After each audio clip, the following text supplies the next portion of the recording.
Erano le 2 di un pomeriggio di luglio. La seconda media si era gloriosamente conclusa un mese prima. Colpito e affondato!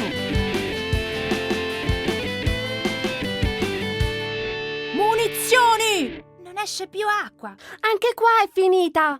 Andiamo in cucina. Finita. Mi sa che è iniziato il razionamento.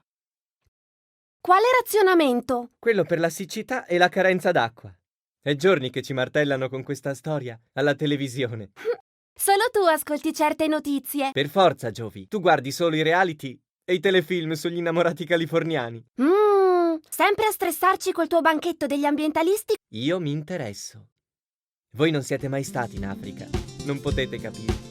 L'acqua da noi è usata con parsimonia, con rispetto.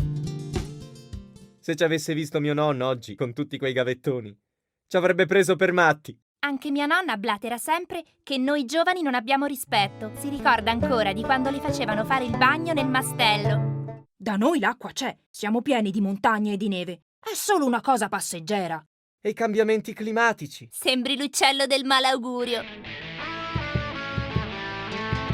Va bene, ho capito. Speriamo abbiate ragione voi. Ci vediamo domani. Ciao!